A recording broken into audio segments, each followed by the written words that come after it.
Pourquoi l'évangile de Jean a-t-il été écrit?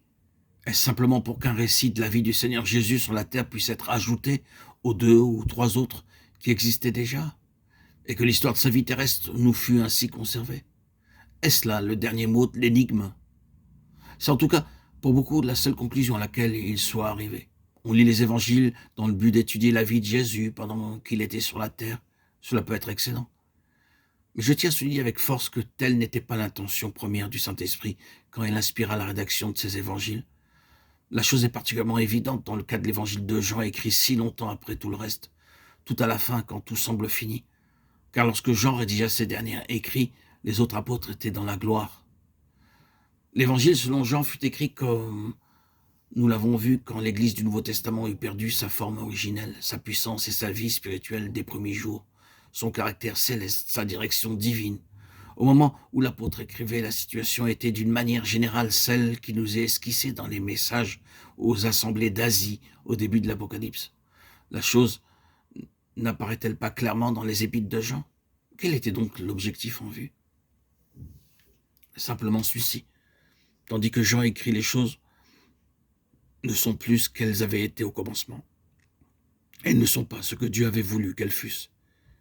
Et ne représentent plus, au sein de l'Église, la pensée véritable de Dieu pour son peuple. L'économie divine, l'ordre de choses venues d'en haut, s'est effondré et s'en va toujours plus à volo.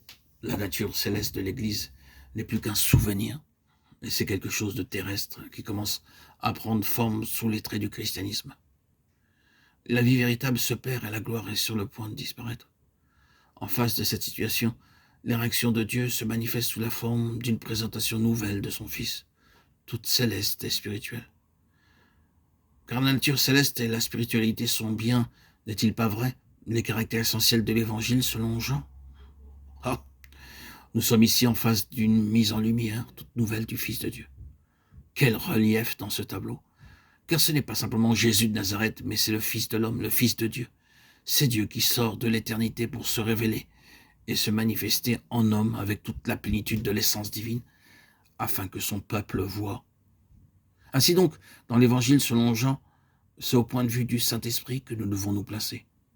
Comme ceci est d'ailleurs le cas dans ces autres écrits, pour reconnaître ce principe fondamental, quand la pensée initiale de Dieu n'est plus qu'imparfaitement représentée, quand cette révélation céleste est perdue et que la gloire d'en haut s'en est allée, la méthode de Dieu pour restaurer son témoignage consiste à remettre son Fils en évidence, non pas à nous ramener à la technique de l'Église ou de l'Évangile ou de la doctrine, mais à remettre son Fils bien en vue, le replacer devant les yeux du cœur de ceux qui sont à lui, avec tout ce qu'il représente de céleste et de spirituel, dans sa personne infinie.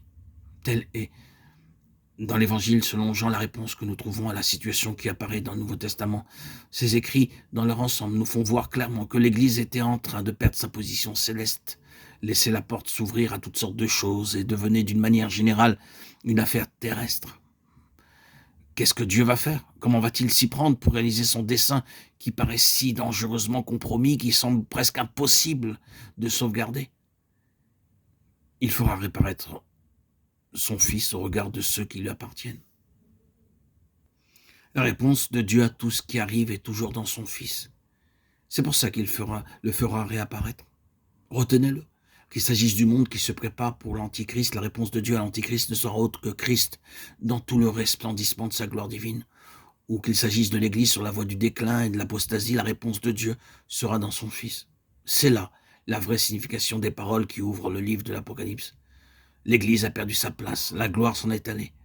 Mais Dieu intervient tout à coup avec une présentation nouvelle de son Fils. Je suis le vivant, j'ai été mort et voici je suis vivant au siècle des siècles, et je tiens les clés de la mort et du Hadès.